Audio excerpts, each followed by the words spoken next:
First Contact's Last Laugh. On the day humanity received its first interstellar ultimatum, Dr. Sarah Chen was busy teaching quantum mechanics to her cat. The orange tabby, nicknamed Schrödinger, watched with typical feline indifference as she adjusted the holographic display showing her latest breakthrough in quantum computing. The cat's tail flicked back and forth, perhaps existing in multiple states of interest and boredom simultaneously. See that, Schrödinger? 10 million quantum operations in perfect coherence. They said it couldn't be done. She scratched behind the cat's ears, earning a purr that momentarily drowned out the soft hum of the quantum computer. The laboratory deep beneath MIT's Quantum Research Center was her second home, a maze of gleaming equipment and hovering holographic displays.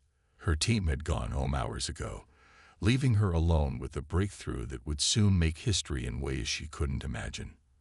The first sign that something was wrong came when every screen in her lab suddenly flickered to life. A face appeared, if you could call it that. The being had crystalline features that seemed to shift and flow like liquid mercury, with eyes that glowed with an inner light that reminded Sarah of Cherenkov radiation. People of Earth, the being spoke, its voice simultaneously coming from every speaker and device capable of producing sound. I am High Chancellor Zix of the Meridian Collective. Your species has crossed a line that cannot be uncrossed. Sarah's cat hissed at the image, probably the most sensible reaction anyone would have that day. Your quantum computational achievements have been detected by our long-range sensors. Such technology in the hands of an unproven species poses an unacceptable risk to galactic stability. You have 24 hours to surrender all quantum computing research and submit to collective oversight, or face immediate extinction. The transmission cut off as abruptly as it had begun. Sarah stood frozen, her coffee mug halfway to her lips, as she processed what had just happened. Then her phone rang. Dr. Chen. The voice on the other end was clipped and professional. This is Admiral Torres. A car is already on its way to bring you to the UN Security Council emergency session. Please bring your research data. The next 12 hours were a blur of high-security briefings, panicked diplomats, and military strategists trying to comprehend the situation. Sarah found herself in New York, standing before the United Nations Security Council, explaining quantum computing to people who still struggled with their smartphones. So you're saying, the Russian ambassador leaned forward, his bushy eyebrows furrowed, that your breakthrough could revolutionize everything from computing to space travel? No, Sarah corrected, pulling up a hologram of her latest results. I'm saying it already has. We achieved quantum supremacy years ago. What we announced publicly was just the tip of the iceberg. Admiral James Torres, a tall man with steel-gray hair and laugh lines that belied his serious demeanor, stepped forward. The quantum defense grid is already operational. Has been for the past year. The Chinese representative's teacup clattered against its saucer. What defense grid? Sarah brought up another hologram, this one showing Earth surrounded by an intricate web of quantum-entangled satellites. We've been preparing for something like this. Every major nation contributed resources, knowing that humanity's next great challenge would come from the stars. But why wasn't the Security Council informed? The British ambassador demanded. Admiral Torres smiled, the kind of smile that suggested he was about to deliver the punchline to a very long joke. Because, Madam Ambassador, the best way to keep a secret is to make everyone think there isn't one to keep. The American ambassador, a woman who had seen her fair share of crises, suddenly started laughing. It began as a chuckle and grew into full-blown laughter that echoed off the chamber's walls. One by one, other members of the council joined in, until the room was filled with the kind of laughter that comes when you realize the cosmic joke is actually in your favor. Sarah watched in amazement as these leaders of Earth's most powerful nations laughed in the face of extinction. Admiral Torres caught her eye and winked. Dr. Chen, he said, still chuckling, would you like to show our alien friends exactly what humanity has been up to? Sarah's fingers danced across her tablet, bringing up the full schematics of Earth's defensive capabilities. The quantum grid wasn't just a shield.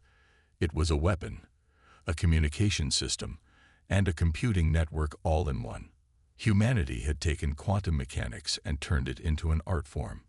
"Send the response," the Secretary General ordered, wiping tears of laughter from his eyes. The message they sent back was simple, broadcast on all frequencies the Meridian Collective had used. "Dear High Chancellor Zix and the Meridian Collective, thank you for your interest in Earth's quantum computing research. We've reviewed your proposal and regret to inform you that we'll have to decline. However, we'd be happy to discuss a mutually beneficial scientific exchange program once you've had a chance to review our own technological capabilities. We look forward to your response. Best regards, Humanity." As your sensors only detected what we wanted you to detect. As the message was sent, Sarah couldn't help but smile. The Meridian Collective was about to learn what every power that had ever threatened humanity eventually discovered. Sometimes, the most dangerous adversary is the one who laughs at your threats.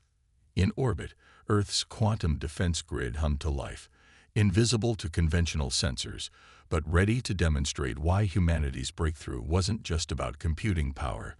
It was about reimagining the possible. The game was about to begin, and humanity was playing with quantum-loaded dice. The silent strike. The Meridian fleet emerged from hyperspace at the edge of the solar system, their ships crystalline structures that caught and reflected the distant sunlight. 3,000 vessels strong, each one larger than Earth's largest cities, they made for an impressive sight. High Chancellor Zix stood on the bridge of the flagship Crystal Ascendant, his mercurial features rippling with anticipation. "Status report on the primitive defenses," he commanded, his voice resonating through the ship's living crystal walls. "Nothing significant detected, High Chancellor," his science officer reported. "Their satellites are primitive electromagnetic devices. No energy shields, no quantum signatures. They appear to have hidden their quantum technology." Zix's features settled into what passed for a smile among his kind. "They think they can hide it from us. How amusing." Begin the approach. On Earth, in the Quantum Command Center buried deep beneath the Rocky Mountains, Dr. Sarah Chen watched the Meridian Fleet's approach on a quantum-entangled display that showed real-time positions regardless of light speed limitations. Admiral Torres stood beside her, his hands clasped behind his back, looking for all the world like a man about to enjoy a favorite movie. "They're maintaining perfect formation," Sarah noted, manipulating the holographic display. "Their technology is impressive." "Their arrogance is more impressive," Torres replied. "They haven't even bothered to scan for quantum entanglement signatures. They're so convinced of their superiority that they're not even looking for our real defenses." The quantum defense grid remained invisible to conventional sensors, a web of satellites and stations linked through quantum entanglement. Each node was physically unremarkable, disguised as defunct satellites or space debris. But together, they formed humanity's greatest achievement, a network that could manipulate the very fabric of space-time. "They're launching probes," one of the operators announced. "Standard electromagnetic scanning patterns." Sarah smiled as she watched the alien probes pass right through the quantum fields without detecting them. It was like watching someone search for a submarine by looking at the ocean's surface. "Sir," another operator called out, "they're broadcasting again." High Chancellor Zix's liquid metal face appeared on their screens. "Your time has expired, humans. Your pitiful defenses tell us all we need to know about your civilization's readiness. Surrender now, and we will be merciful." Admiral Torres stepped forward, straightening his uniform. "Dr. Chen, would you like to demonstrate why quantum mechanics should never be underestimated?" Sarah's fingers danced across her console, inputting a complex sequence of commands, initiating Protocol Schrodinger's revenge. The quantum grid activated silently, invisible to conventional sensors but profound in its effects. The first sign that something was wrong came when the Meridian Fleet's forward scouts suddenly found themselves kilometers away from their planned positions. "High Chancellor," the navigation officer's crystalline features fractured with concern. Something is wrong with our positioning systems. Zix's form rippled with irritation. Impossible. Our navigation is based on fundamental universal constants. It cannot be wrong. But it was wrong. Throughout the Meridian fleet, ships found themselves struggling against an invisible force that seemed to alter the very nature of space around them. Some ships reported being in multiple positions simultaneously, their quantum states smeared across kilometers of space. What you're experiencing. Sarah's voice broadcast across the Meridian communication channels is a controlled quantum field effect. We've essentially created a region of space where quantum uncertainty applies at a macro scale. Your ships exist in multiple states simultaneously until we decide to collapse the wave function. To demonstrate, she pressed a sequence of keys. 20 Meridian scout ships suddenly snapped into a single position, except that position was now behind the main fleet, their forward momentum completely reversed. The Meridian command channel erupted with confused reports and demands for explanation. Their mighty fleet, terror of 1,000 star systems, was being toyed with by the very quantum principles they had come to suppress. This is impossible. Zix's voice boomed across the channels. Quantum effects cannot be controlled at this scale. That's funny. Admiral Torres replied, his voice dripping with amusement. We've been doing it for years. Did you really think we achieved quantum computing without learning to control quantum effects? The computing was just a bonus. Sarah activated the second phase of the defense grid. Quantum fields began to segregate portions of the Meridian fleet, creating bubbles of altered spacetime, where ships found themselves moving in slow motion or accelerated time, their perfectly coordinated fleet movements dissolving into chaos. You should have asked how we managed to detect your ships beyond light speed, Sarah explained, almost pedagogically. Quantum entanglement doesn't care about light speed limitations. We've known you were coming since you left your home system. We've had plenty of time to prepare.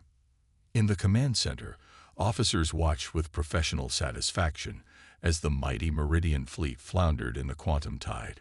Ships tried to fire weapons, only to find their energy beams existing in quantum superposition, striking everywhere and nowhere at once. Should we demonstrate the offensive capabilities? Sarah asked, her hand hovering over another set of controls. Admiral Torres considered for a moment. Just a small demonstration. We wouldn't want to appear uncivilized. Sarah nodded and activated a targeted quantum field. A small group of Meridian ships found their quantum states collapsed in such a way that their crystalline structures phase shifted, turning from solid matter into a quantum probability cloud before reforming several kilometers away, minus their weapon systems, which had been precisely excluded from the transformation. The message was clear. Humanity could have destroyed them, but chose not to. High Chancellor, Admiral Torres broadcast, his voice perfectly calm. We would be happy to continue this demonstration, or we could discuss more productive ways for our civilizations to interact. The choice, as they say, is in a superposition of states until you make your observation. In the silence that followed, Sarah could have sworn she heard the sound of an alien leader's worldview shattering like crystal. Echoes of understanding. Chief Scientist Saul Venn watched the quantum probability fields ripple across his lab's displays, his crystalline features refracting light in patterns that indicated deep distress. After the humiliating encounter with Earth's defenses, the High Chancellor had tasked him with understanding how a primitive species had mastered quantum manipulation at such a scale. Now, in a secure research facility orbiting Jupiter, he studied the readings with a captured human quantum satellite. Impossible, he whispered, his voice creating harmonic resonances in the crystal walls. They didn't just master quantum mechanics, they reinvented it. The door chimed, and Dr. Sarah Chen walked in, accompanied by two guards who looked thoroughly bored. The human scientist carried a tablet and wore an expression that Saul Venn was learning to recognize as amusement. Having trouble with the math?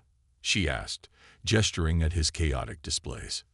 Your species, Zal Venn began, his form shifting with agitation. shouldn't be capable of this. The Meridian Collective has studied quantum mechanics for millennia. We established the fundamental laws of quantum computation. Sarah pulled up a chair, setting her tablet on the crystalline desk. That's exactly the problem. You established the laws and stopped looking for alternatives. Humanity, we never got the memo that certain things were impossible. She pulled up a holographic display showing the history of human quantum research. See, 10 years ago, a graduate student in Mumbai made a mistake in her quantum calculations. Instead of throwing out the error, she investigated why her results didn't match established theory.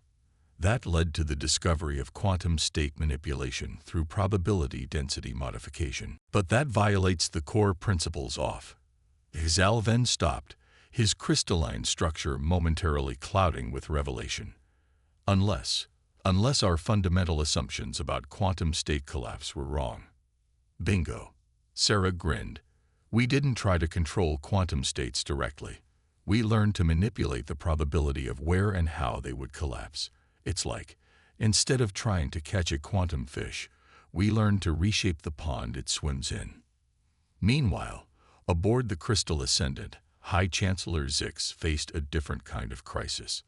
The Meridian Council was in an uproar, their holographic forms flickering around him in a storm of crystalline agitation. The humans must be destroyed, Elder Crix demanded, his form pulsing with rage. Their very existence threatens the established order. With what weapons? Elder Mira countered, her crystalline form giving off calming blue pulses. They can reshape space-time itself. Our fleet is powerless against them. Perhaps, a new voice cut in, causing all the crystalline forms to still. That is precisely why we should be talking to them instead of fighting them. The speaker was Elder Ven, oldest of the council, and rarely moved to speak at all. His ancient crystalline form held the accumulated wisdom of centuries. They could have destroyed our fleet, Ven continued. Instead, they demonstrated precision and restraint. These are not the actions of a species that needs to be contained. These are the actions of one that deserves to be understood. Back in the Jupiter facility, Zalven was having a similar epiphany as he reviewed the data from Earth's quantum grid. Your defensive systems, he said slowly, they're not just weapons, are they? The quantum fields could be used for faster-than-light communication, for energy generation, for medical scanning, environmental restoration, space-fold navigation. Sarah finished. We developed it as a defensive system, yes, but that's just the beginning. The real question is, what could we achieve if we worked together? She pulled up another hologram, this one showing a theoretical model of quantum-assisted space travel. We've proven we can manipulate space-time at a macro scale. Imagine combining that with your crystal technology's energy efficiency. We could revolutionize interstellar travel. Zalven's form brightened with excitement before dimming again. The Council would never approve. They fear what they don't understand, and they understand very little about humanity. Funny thing about fear, Sarah mused, pulling up footage from the UN Security Council meeting, where the world leaders had laughed in the face of extinction. Humans have learned that sometimes the best response to fear is laughter. It reminds us that the universe is full of possibilities, not just threats. In the Quantum Command Center, Admiral Torres reviewed the diplomatic communications flowing in from across the galaxy. Other species, hearing of humanity's quantum breakthrough and their handling of the Meridian fleet, were reaching out. Some with fear, others with curiosity, but all with a new respect for the species that had turned quantum mechanics into an art form. Sir, his aide reported, we're receiving a priority transmission from the Meridian Council. They're requesting a formal diplomatic exchange. Torres smiled, thinking of the long game they had played. Humanity had spent years preparing not just for conflict, but for this moment, the opportunity to reshape galactic society not through force, but through innovation and understanding. Send them our standard first contact package, he ordered, and add a personal note. The universe is quantum. Sometimes the best path forward exists in a superposition of states until someone is brave enough to take the measurement. As the message was sent, somewhere in the quantum fields surrounding Earth, probability waves shifted and collapsed, drawing humanity and the Meridian Collective toward a future that neither species could have predicted, but both would help create. Paradigm shift. The quantum ripples hit before anyone saw them coming. Throughout inhabited space, Meridian quantum communication networks suddenly blazed with activity, carrying an impossible signal that propagated faster than light itself. On thousands of worlds, beings of all species watched as their quantum devices displayed the same message. The future is not set. Let's rewrite it together. Humanity. In the Quantum Command Center, Dr. Sarah Chen monitored the cascade of responses flooding in from across the galaxy. Admiral Torres stood at her shoulder, watching the quantum entanglement network light up like a Christmas tree. They said we couldn't entangle quantum particles across interstellar distances, Sarah remarked, her fingers dancing across the holographic controls. So we entangled space itself instead. How many systems received the transmission? Torres asked. All of them, Sarah replied with a slight smile. Every quantum-capable civilization in the mapped galaxy. The Meridian Collective kept their quantum network, a secret from their own member species. We just made it public. The reaction was immediate and overwhelming.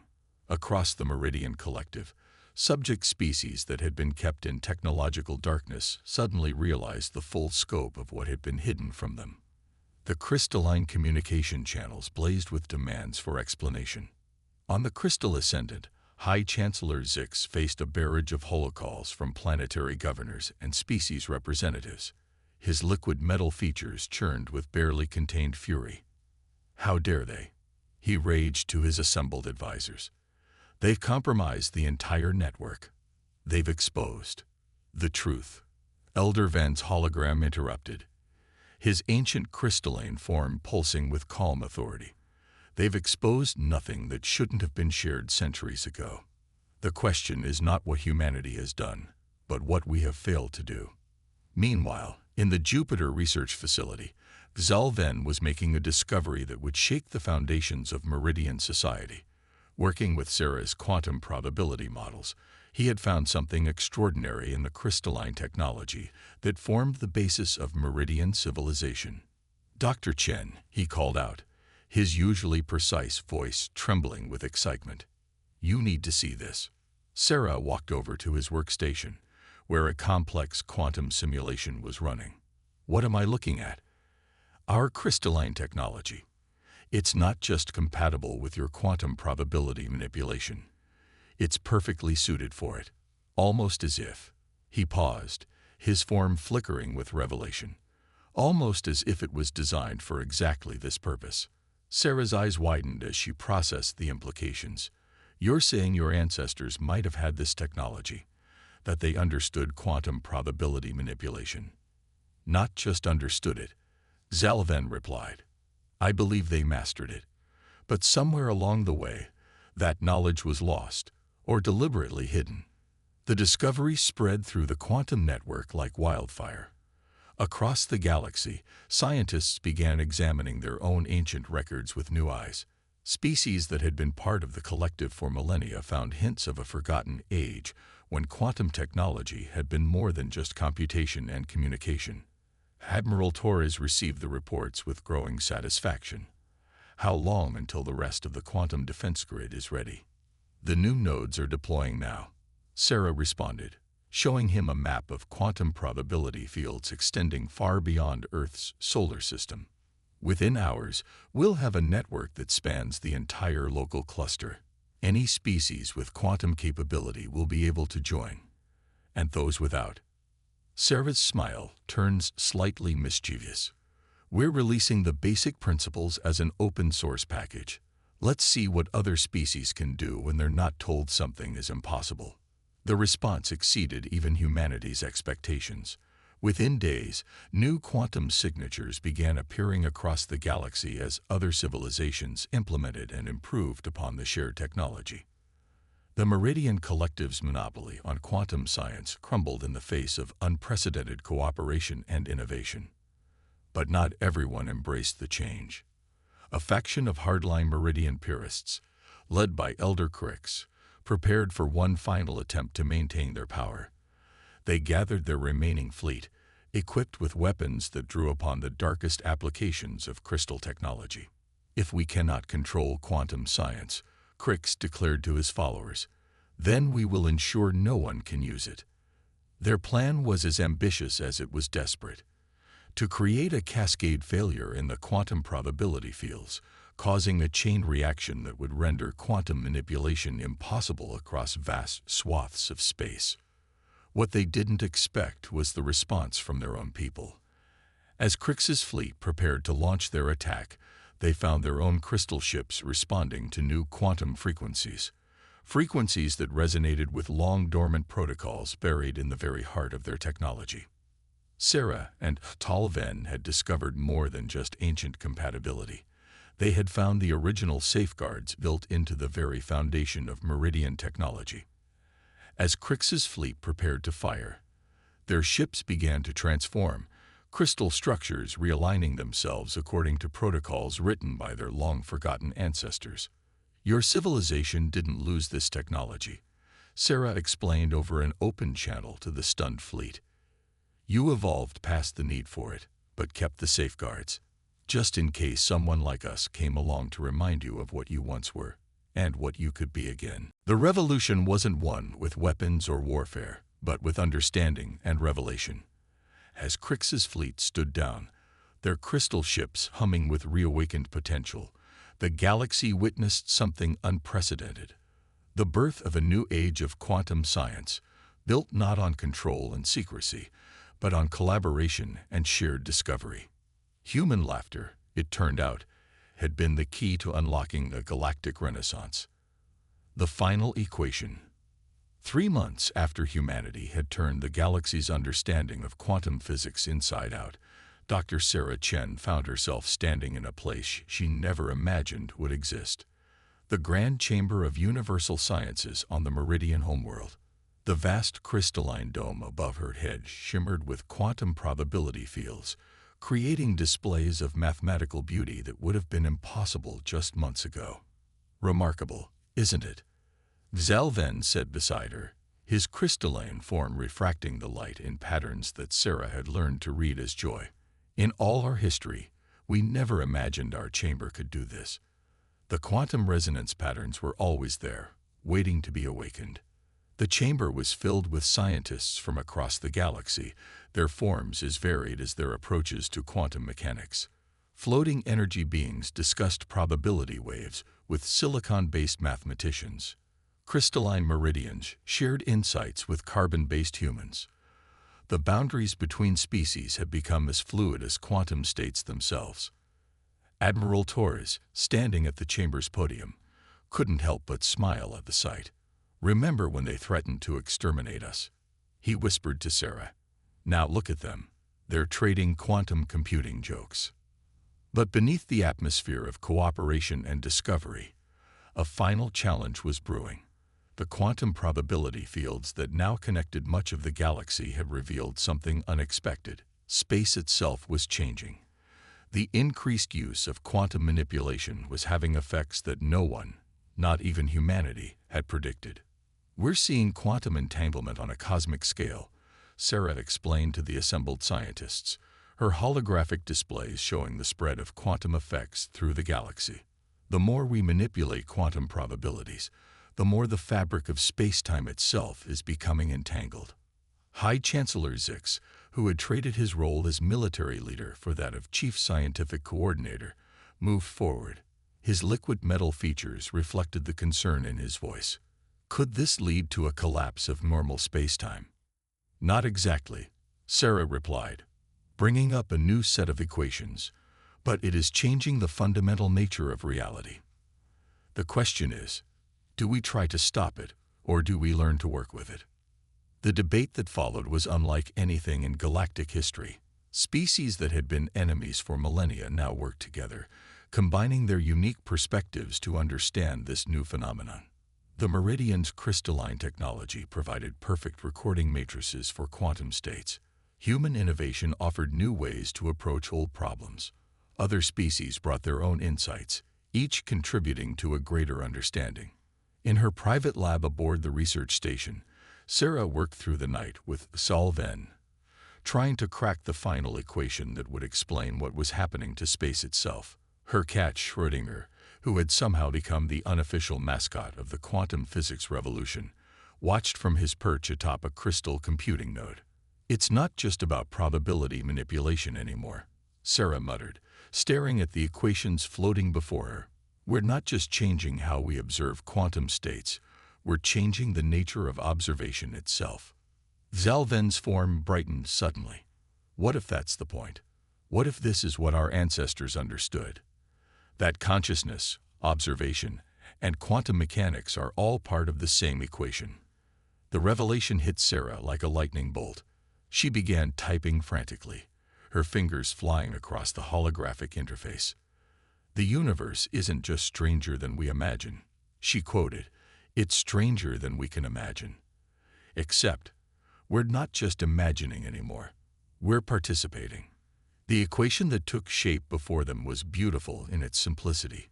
It showed how consciousness, through quantum observation and manipulation, wasn't just measuring reality. It was helping to create it. The increased use of quantum technology wasn't threatening to destroy spacetime. It was helping it evolve.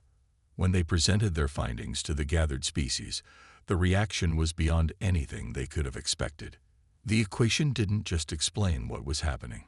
It opened up possibilities that no one had dreamed of. Space travel, communication, even the nature of reality itself would never be the same. "So," Admiral Torres said, addressing the assembled representatives of countless civilizations, "the question isn't whether we should continue. The question is, are we ready to take the next step in cosmic evolution?" The answer came not in words, but in actions. All across the galaxy, quantum probability fields began to pulse in harmony. Crystal technology resonated with new frequencies. Species that had once fought over resources found themselves linked in ways that transcended physical limitations.